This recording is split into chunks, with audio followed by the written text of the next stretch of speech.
பாரத் ரத்னா விருதை கற்பூரி தாக்கூர் அவர்களுக்கு வழங்கினார்கள். மிக்க மகிழ்ச்சி. ஆனால் எனக்கு பெரிய வருத்தம், 85 வயதில் நம்முடைய மருத்துவர் ஐயாவிற்கு ஏன் அதை வழங்கவில்லை என்ற ஒரு நிச்சயமாக ஒரு ஆதங்கம், ஒரு வருத்தம், எனக்கு நியாயமான வருத்தம் தானே. கற்பூரி தாக்கூர் அவர்கள் பீகாருடைய முன்னாள் முதலமைச்சர், முடி திருத்துகின்ற சமுதாயத்தை சார்ந்தவர். முதலமைச்சராக இருந்து சாதனைகள் செய்வது பெரிய காரியமே கிடையாது. அந்த அதிகாரம் இருக்கிறது, கையெழுத்து போடுகின்ற அதிகாரம் இருக்கிறது. சமீபத்தில்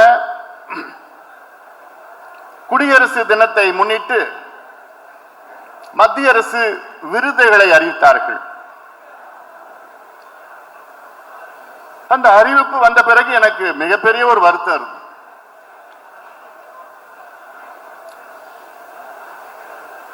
அதில் பாரத் ரத்னா விருதை வழங்கினார்கள். பத்ம விபூஷன், பத்மபூஷன் போன்ற விருதுகள் வழங்கினார்கள். அதிலும் பாரத் ரத்னா இந்தியாவுடைய முதன்மை விருது அதுதான். அதை சமூக போராளி கற்பூரி தாக்கூர், பீகாருடைய முன்னாள் முதலமைச்சர், சமூக போராளி அவர் கற்பூரி தாக்கூர் அவர்களுக்கு வழங்கினார்கள். மிக்க மகிழ்ச்சி. தகுதியானவர், நிச்சயமாக அவர் வழங்க வேண்டும்.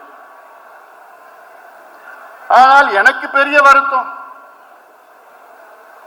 85 வயதில் தமிழ்நாட்டிற்கும் இந்தியாவுக்கும் எவ்வளோ சாதனைகள் செய்த நம்முடைய மருத்துவர் ஐயாவிற்கு ஏன் அதை வழங்கவில்லை என்ற ஒரு நிச்சயமாக ஒரு ஆதங்கம், ஒரு வருத்தம், எனக்கு நியாயமான வருத்தம் தானே.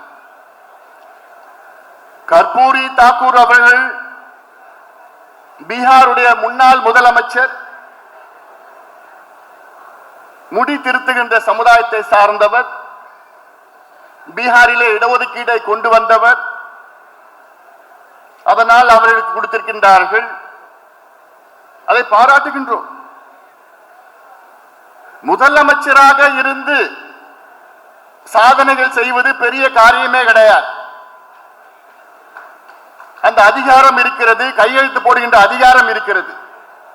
ஆனால் எனக்கு பதவி வேண்டாம், பொறுப்பு வேண்டாம், சட்டமன்றத்திலோ நாடாளுமன்றத்திலோ என் கால்கள் படாது என்று தமிழ்நாட்டிற்கும் இந்தியாவுக்கும் சாதனை செய்வதுதான், அதுதான் உயர்ந்த சாதனை. நம்முடைய ஐயா அவர்கள் அதை செய்து கொண்டிருக்கின்றார்கள்.